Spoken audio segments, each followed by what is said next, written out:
नमस्कार, मेरा नाम है विवेक श्रीवास्तव। आप देख रहे हैं रिपब्लिक भारत। उत्तर प्रदेश में 2027 का चुनावी रण अभी दूर है, लेकिन सियासी बिसात अभी से बिछने लगी है। योगी सरकार ने युवाओं के हाथ में नियुक्ति पत्र देकर रोजगार का बड़ा दांव चला है। 9.5 साल में 9,30,000 से ज्यादा सरकारी नौकरियों का दावा और अब अगले 6 महीने में 1 लाख और नियुक्तियों का ऐलान। सवाल सिर्फ नौकरी का नहीं है, सवाल 2027 में युवाओं के वोट का भी है। सरकार रोजगार को अपनी उपलब्धि बता रही है। विपक्ष सवाल उठा रहा है, क्या नौकरी का यह दांव 2027 में योगी सरकार का सबसे बड़ा चुनावी हथियार बनेगा? उस पर हमारी ये रिपोर्ट।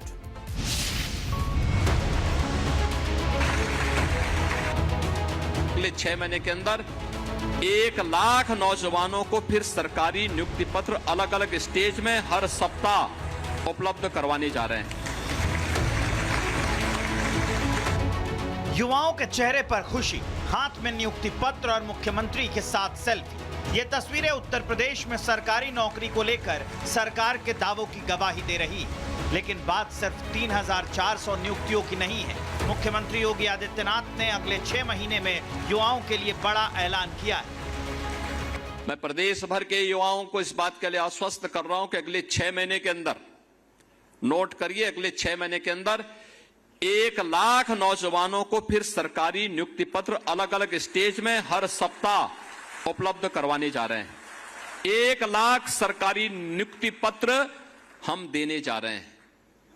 अनुमान करिए, 1 लाख। यूपी के अंदर कभी ये कल्पना होती थी यहां हम 6 महीने के अंदर ही 1 लाख नौजवानों को सरकारी नियुक्ति पत्र दे दें? सारी परीक्षाएं पूर्ण हो गई। इतना ही नहीं, योगी सरकार का दावा है कि पिछले 9.5 साल में 9,30,000 से ज्यादा युवाओं को सरकारी नौकरी दी गई। सरकार इसे पारदर्शी और योग्यता आधारित भर्ती प्रक्रिया का नतीजा बता रही है। मुझे बताते हुए प्रसन्नता है कि इस दौरान हमारी सरकार ने 9,30,000 से अधिक उत्तर प्रदेश के युवाओं को सरकारी नौकरी उपलब्ध करवाने में सफलता प्राप्त की है और एक भी नियुक्ति पर कोई प्रश्न नहीं खड़ा कर सकता। यूपी के मुख्यमंत्री ने पूर्व की सरकारों पर भी निशाना साधा। आरोप लगाया कि 2017 से पहले युवाओं के साथ भेदभाव होता था।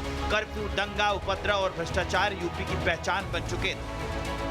पिछली सरकारें युवाओं के भविष्य के साथ खिलवाड़ करती थी, एक छात्र के जीवन के साथ खिलवाड़ करती थी, नौकरी बंदर बांट करके पैसे के बल पर देती थी। मैं जब यहां पे नियुक्ति पत्र वितरण कर रहा था, मुझे अच्छा लग रहा था इन नौजवानों के चेहरे की चमक को देख करके कि आज उसके जीवन का एक महत्वपूर्ण दिन है, क्योंकि उसको बिना किसी लेन देन के, बिना किसी सिफारिश के, बिना किसी पैसे लेन देन के आज उसको नियुक्ति पत्र प्राप्त हो रहा है। उसके सपनों को एक उड़ान मिल रहा है।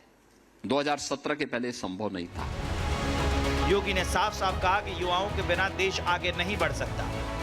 कोई सरकार ये कहे कि हम युवाओं की उपेक्षा करके विकास कर लेंगे, परिणाम ला देंगे, ये दिवा स्वप्न है, कभी नहीं हो सकता। 2017 के पहले यूपी के सामने संकट था, इसलिए क्योंकि इन युवाओं की उपेक्षा हुई थी, उनके जीवन के साथ खिलवाड़ होता था, उन्हें हर प्रकार से अपमानित होना पड़ता था। अपने प्रदेश में तो नौकरी नहीं मिलती थी, लेकिन यूपी की छवि इतनी खराब थी, कर्फ्यू, दंगा, उपद्रव, भ्रष्टाचार, ये यूपी की पहचान बन चुकी थी। तो यूपी के बाहर भी उसको पहचान के संकट के दौर से गुजरना पड़ता था। और आज यूपी के नौजवानों की मांग दुनिया कर रही है। 2017 के पहले ये स्थिति नहीं थी।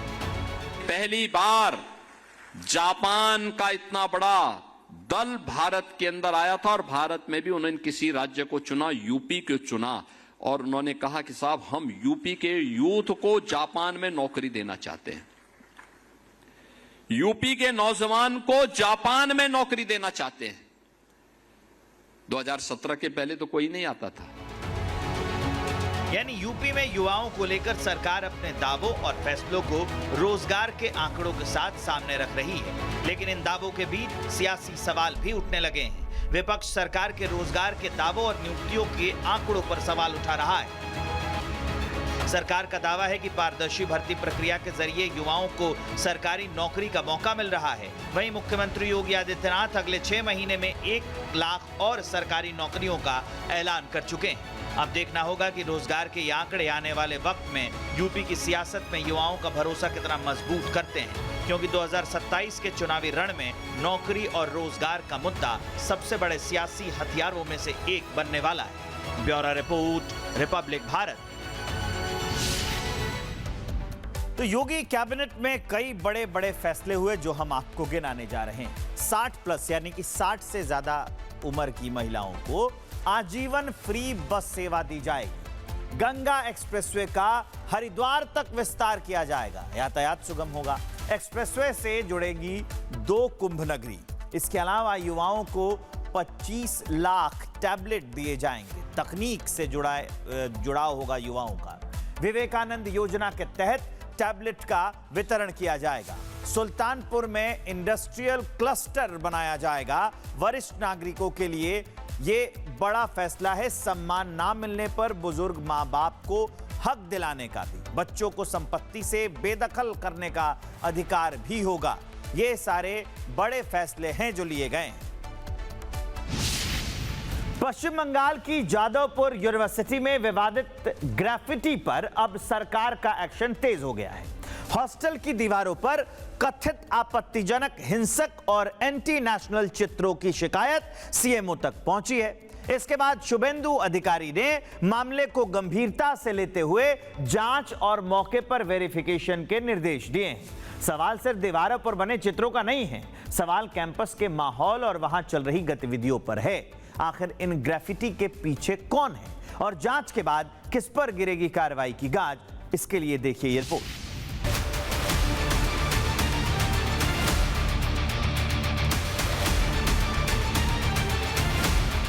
राष्ट्रवादी काम करना पड़ेगा, ना पावर आपको कोई नहीं दिया गया है। सब अंदर रह के रेड सैल्यूट ये सब नहीं चलेगा।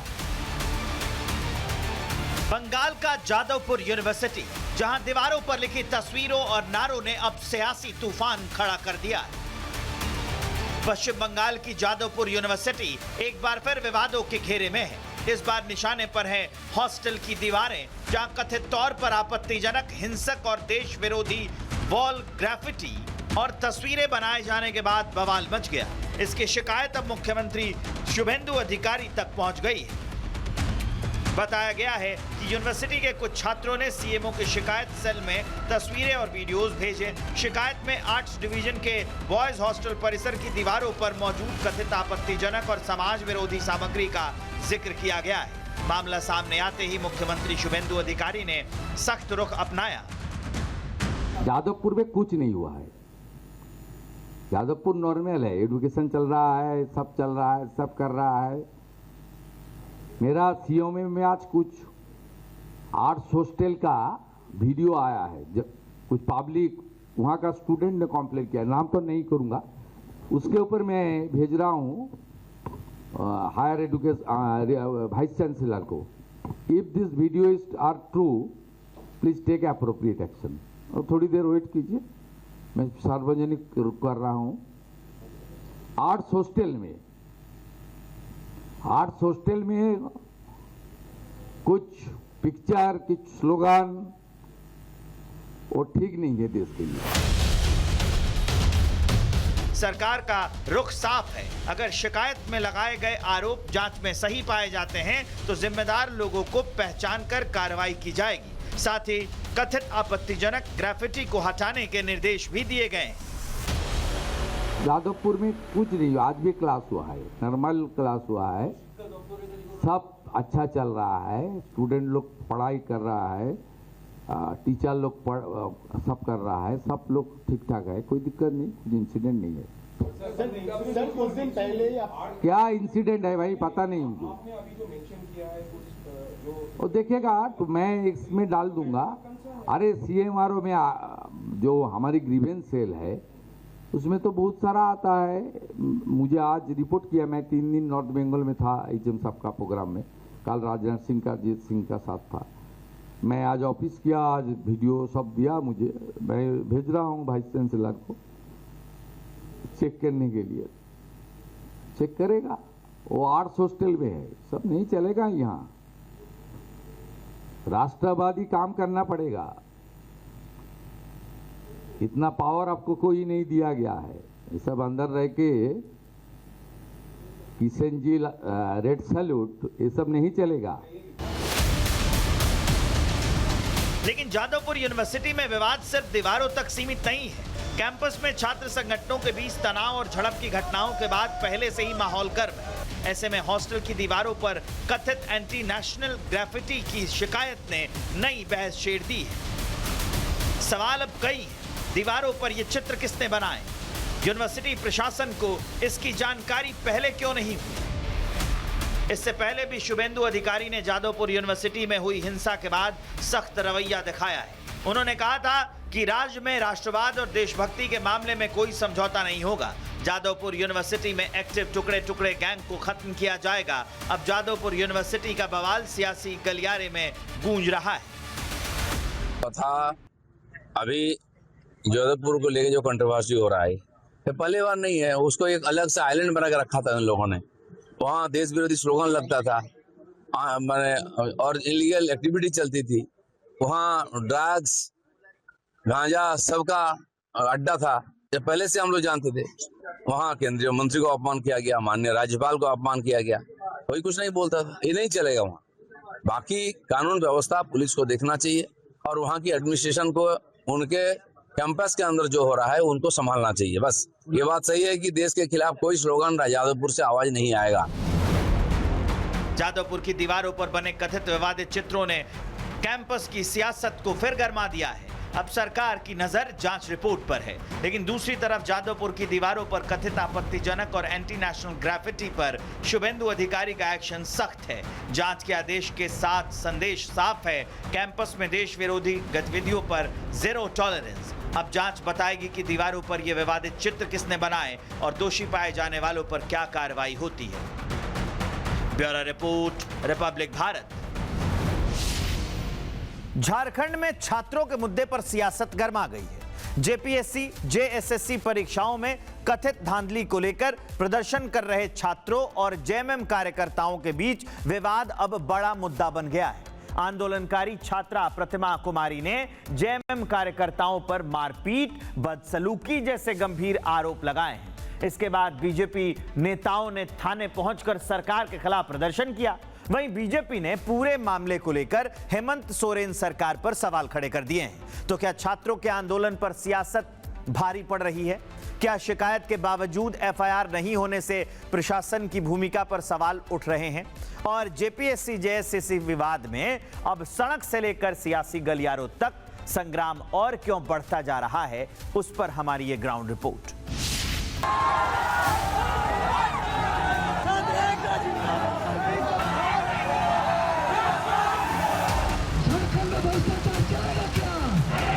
किसी का आश्वासन नहीं, छात्र को ठोस चाहिए। झारखंड में छात्र आंदोलन पर सियासत गर्मा गई है।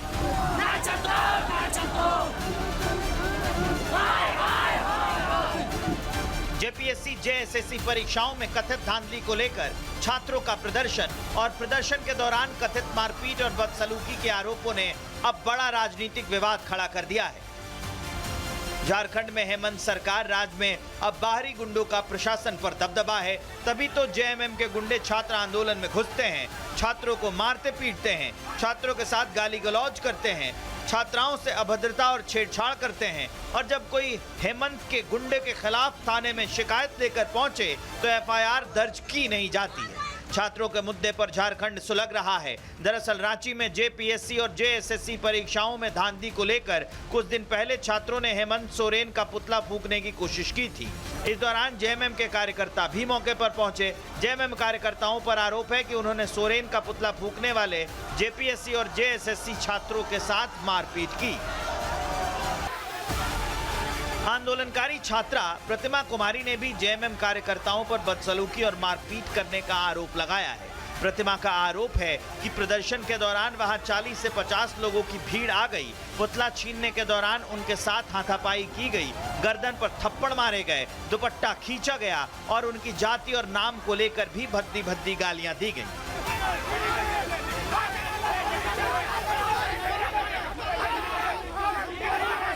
हम लोग पुतला जुलूस में निकले हुए थे। उसी दौरान मैंने देखा कि वहाँ पे 40-50 छात्र थे, जो कि वो छात्र नहीं गुंडे थे। वो आए, शामिल हुए और अचानक से पुतला छीनने का काम किया उन्होंने। पुतला छीनने के साथ साथ मेरा गर्दन पे 2 झापड़ भी लगाया और मेरा गमछा भी छीनने का काम किया। उस दौरान मुझे अभद्र गालियाँ भी दी गई, मेरे नाम को लेके, मेरा कास्ट को लेके। प्रतिमा ने पुलिस से नामजद शिकायत की है, लेकिन रांची पुलिस ने एफआईआर दर्ज तक नहीं की है। इसके बाद झारखंड बीजेपी के दिग्गज नेता थाने और सीईओ ऑफिस पहुंच गए। हेमंत सोरेन की सरकार के खिलाफ जमकर नारेबाजी की गई। झारखंड में हेमंत सोरेन की सरकार ने छात्रों के साथ खिलवाड़ किया। जब बच्चे आंदोलन कर रहे हैं लोकतांत्रिक ढंग से, शांतिपूर्ण ढंग से, तो झारखंड मुक्ति मोर्चा के गुंडे हमले कर रहे हैं। हमारी बहनें, हमारी बच्चियों के दुपट्टे छीने गए उनके गुंडों के द्वारा, लेकिन केस, फर्जी केस हमारे आंदोलनकारी छात्र नेताओं पर किया गया है। ये दुर्भाग्य। मिलावट को मिटाना है। त्योहार का सीजन है, बाजारों में मिठाइयों और पनीर की मांग बढ़ गई है, लेकिन इसी मांग के साथ मिलावटखोर भी एक्टिव हो गए हैं। कहीं मिलावटी रसगुल्ले पकड़े जा रहे हैं, कहीं हजारों किलो पनीर नष्ट कराया जा रहा है, तो कहीं गंदगी के बीच मिठाइयां तैयार होती मिल रही हैं। गाजियाबाद से लेकर अमरोहा, मथुरा, शाहजहांपुर, मुजफ्फरनगर, जयपुर, दिल्ली और रुड़की तक खाद्य विभाग की टीमें लगातार छापेमारी कर रही हैं। मिलावटी और दूषित खाद्य सामग्री को नष्ट कराया जा रहा है, लेकिन बड़ा सवाल यह है कि आखिर त्योहार आते ही मिलावट का यह खेल क्यों बढ़ जाता है। कार्रवाई के बावजूद मिलावटखोरों में कानून का खौफ क्यों नहीं है? क्योंकि सवाल सिर्फ त्योहार की मिठास का नहीं है, सवाल आपके और आपके परिवार की सेहत का है। देखिए शहर शहर मिलावटखोरों के खिलाफ चल रहे इस बड़े एक्शन की पूरी तस्वीर।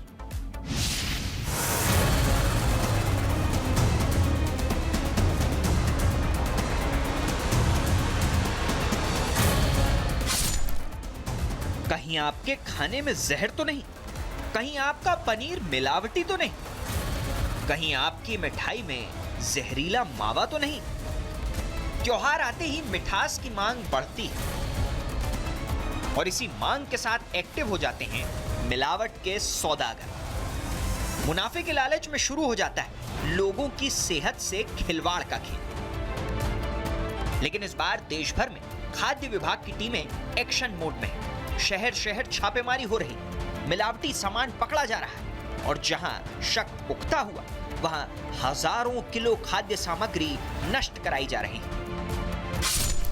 ये तस्वीरें उत्तर प्रदेश के गाजियाबाद से हैं। क्रॉसिंग रिपब्लिक के भीमनगर इलाके में छापेमारी के दौरान करीब 100 किलो छेना रसगुल्ला पकड़ा गया।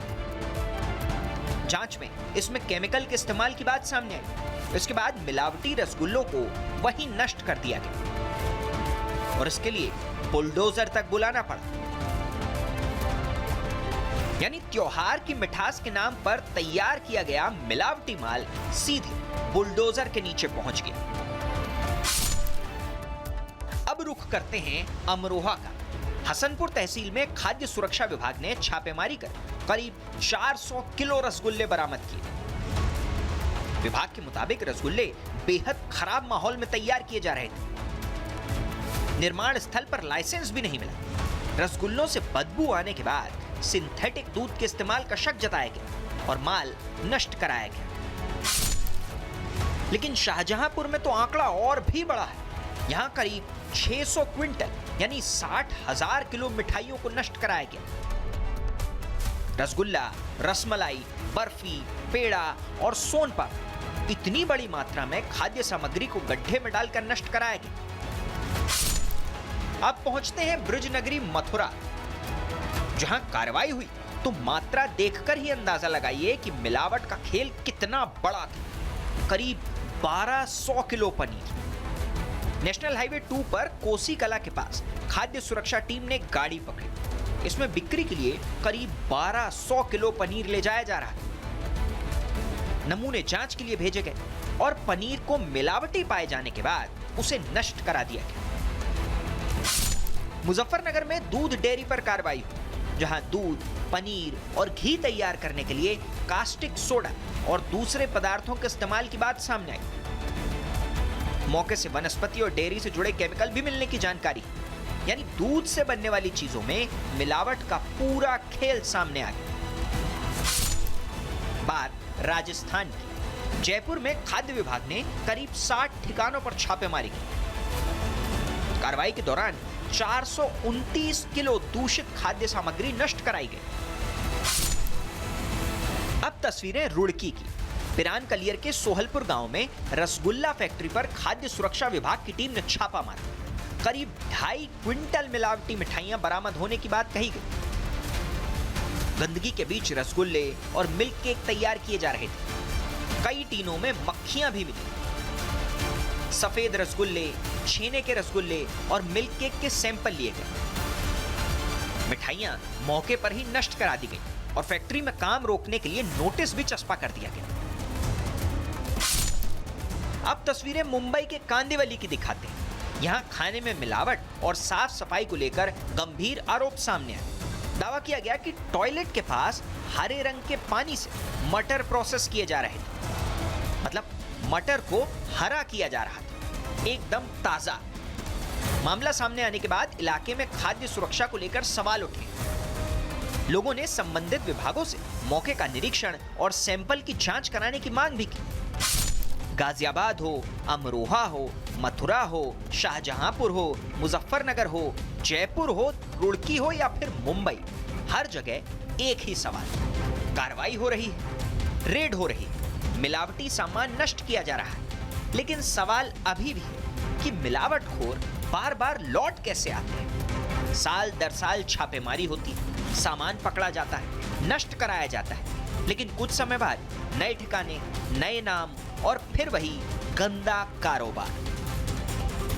सिर्फ मिलावटी मिठाई को बुलडोजर से कुचल देना काफी नहीं, जरूरत है ऐसे सख्त एक्शन की जिससे मिलावट का कारोबार करने से पहले ही सौदागरों के हाथ कांप जाए। क्योंकि सवाल सिर्फ पनीर का नहीं, सिर्फ मिठाई का नहीं, आपकी सेहत का है, आपके परिवार का है और सबसे बढ़कर जिंदगी भर के भरोसे का है।